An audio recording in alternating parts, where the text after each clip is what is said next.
ജെറിന് ശരിക്കും ഈ പട്ട കാണുമ്പോഴേ നമ്മുടെ ചെറുപ്പകാലത്തോടങ്ങ് പോകുന്നല്ലേ? അതെ അതെ, തീർച്ചയായിട്ടും. വളരെ പട്ടം നമുക്ക് എപ്പോഴും കാണുമ്പോൾ തന്നെ മനസ്സിലൊരു സന്തോഷമല്ലേ തരുന്നത്. നമ്മൾ ഈ പള്ളിപ്പെരുന്നാളിന് പോകുമ്പോഴേ ഈ കുടയില്ലേ ഇങ്ങനെ അലിക്കട്ടെ കുട എന്ന് പറയുന്ന പോലെ ഇത് കാണുന്നതിന്റെ ആ ഒരു ഇങ്ങനെ പെട്ടെന്ന് ഇങ്ങനെ ഇത് അടിക്കുമ്പോഴും ഭയങ്കര ഒരു രസമാണ് ഇത് കാണാൻ. ആലോചിച്ച് നോക്കി, ഈ പട്ടം കാണാൻ പുറത്തപ്പോൾ ലൈസൻസ് വേണമായിരുന്നെങ്കിലോ? നമ്മൾ അല്ല തന്നെ പറത്തുന്നില്ല, ലൈസൻസ് ഉണ്ടെങ്കിൽ നമ്മൾ ഒട്ടും പറത്തത്തില്ലല്ലോ. പട്ടം പറത്താൻ ലൈസൻസിന്റെ ആവശ്യമില്ല, പക്ഷെ ചില പാഠങ്ങൾ പട്ടത്തിലൂടെ നമുക്ക് ലഭിക്കുന്നുണ്ട്. നമ്മളെ മാതാപിതാക്കളാണ് ആ കുഞ്ഞിനെ പട്ടം പറപ്പിക്കാനായിട്ട് പഠിപ്പിച്ചുകൊണ്ടിരിക്കുക അല്ലേ? ആ കുഞ്ഞിന്റെ കയ്യിൽ ആദ്യം ആ പട്ടം അവർ പൂർണ്ണമായി വിട്ടു കൊടുത്തിട്ടില്ല. അവരുടെ കയ്യില് ആ അമ്മയുടെ കയ്യിൽ കുറച്ച് കൺട്രോളുണ്ട്. നമ്മളും ചെറുപ്പത്തിൽ ഇങ്ങനെ ചിലരുടെയൊക്കെ കൺട്രോളിൽ നിന്നു.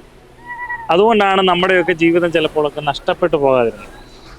ഇപ്പൊ ഇച്ചിരി കഴിയുമ്പോൾ ഒരു പക്ഷെങ്കിൽ സംഭവിക്കാൻ പോകുന്നത് ഈ കുഞ്ഞിന്റെ കയ്യിൽ പട്ടം കൊടുക്കും. അപ്പോൾ ഇത് ചിലപ്പോൾ ഈ ബന്ധം വിട്ടുപോകാൻ സാധ്യതയുണ്ട്. പട്ടം നമുക്ക് തരുന്ന 2 നോമ്പ് ചിന്തകളാണ് ഞാൻ ഇന്ന് പറയാൻ ആഗ്രഹിക്കുന്നത്, നമ്മളോട് ഒരുമിച്ച് പറയാൻ ആഗ്രഹിക്കുന്നു. ഒന്ന്, ഈ പട്ടം ഉയരം കൂടുന്നത് എപ്പോഴാണ്? ഇതിൻ്റെ ഒരു കൺട്രോൾ ഉള്ളപ്പോഴാണ്. ഈ നൂലും പട്ടവും മനുഷ്യനും തമ്മിലുള്ളൊരു ബന്ധം ഉള്ളപ്പോഴാണ് അതിന് ഉയരത്തിൽ പറക്കുന്നത്. അതെ, ദൈവവും മനുഷ്യനും ഇടയ്ക്കുണ്ടാകുന്ന ഒരു ബന്ധമുണ്ട്. 2, ഈ പട്ടത്തെ ഉയരത്തിൽ പറക്കാൻ സഹായിക്കുന്നത് നൂലാണ് എന്ന് പറയുമ്പോൾ തന്നെ കാറ്റിനെതിരെയാണിത് പ്രതികരിക്കുന്നത്. അപ്പോൾ ഈ നോമ്പ് കാലഘട്ടങ്ങൾ ഉയരങ്ങളിലേക്ക് നമുക്കെത്താൻ, ദൈവത്തിന്റെ സന്നിധിയിലേക്ക് എത്താൻ, ഒന്ന്, ദൈവവും നമ്മൾ തമ്മിലൊരു അഭേദ്യമായ ബന്ധം ഉണ്ടാകണം. പ്രതികൂലങ്ങളിലാണ് നമ്മൾ ദൈവത്തെ മഹത്വപ്പെടുത്താനായിട്ട് സാധിക്കും. ഈ പട്ടത്തിന്റെ ബന്ധം മറ്റുപോകാത്തതുപോലെ, അത് ഉയരങ്ങൾ പറക്കുന്ന പോലെ, നമുക്കും ദൈവത്തോടുള്ള ബന്ധം മറ്റുപോകാതെ ഉയരങ്ങളിൽ പറക്കാൻ നോമ്പ് കാലം സാധിക്കട്ടെ. നമുക്ക് ഇങ്ങനെ പാടാം.